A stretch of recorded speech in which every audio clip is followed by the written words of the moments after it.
Quase metade das pessoas que tiveram um AVC sofrem de disfagia. Trata-se de um distúrbio de deglutição.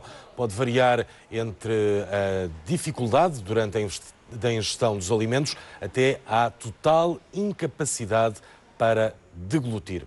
Tema para a conversa com a minha próxima convidada, é a doutora Maria José Festas, é fisiatra, está em direto à redação da RTP no Porto. Muito bom dia.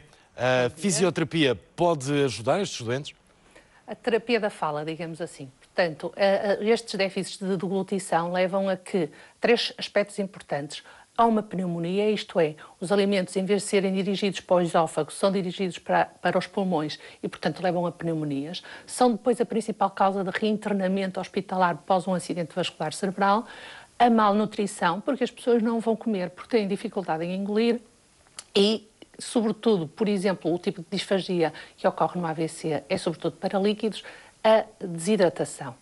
O que é que nós podemos fazer? Primeiro temos que avaliar bem a situação, perceber que tipo de disfagia é que nós temos e como é que nós podemos tratar.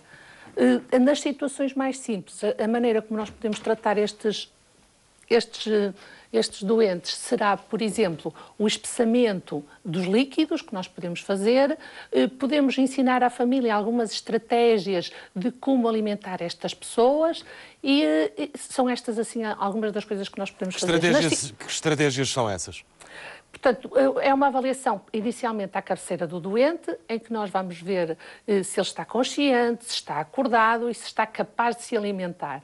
A seguir fazemos um teste para avaliar se tem disfagia para sólidos ou para líquidos e depois, mediante até o resultado que o próprio teste nos dá, nós orientamos para o tipo de alimentação em que o doente poderá fazer. Os líquidos apresentam mais problemas? Nas disfagias neurogénias, que é o caso do AVC, da doença de Alzheimer, da esclerose lateral amiotrófica, os líquidos apresentam mais dificuldades na sua deglutição. E por isso a primeira medida é que todos os líquidos que vão ser dados não sejam líquidos finos, mas que sejam líquidos que possam ser espessados. Há várias maneiras de espessar líquidos. Por exemplo, no caso da água.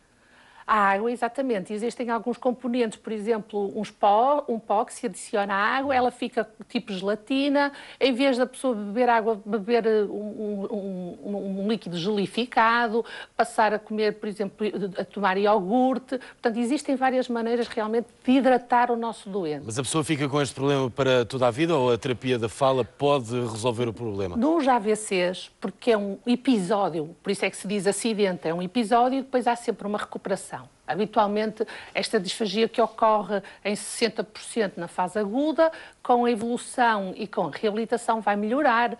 São ensinadas algumas estratégias compensatórias, é ensinado à família, por exemplo, que os alimentos devem ser dados em colheres de chá, por exemplo, que se deve esperar que os reflexos que estão lentificados atuem e, portanto, dá-se pouca coisa de cada vez e, ao mesmo tempo, pouca coisa e numa colher de chá. Portanto, isto são tudo algumas das medidas que nós podemos ensinar à família.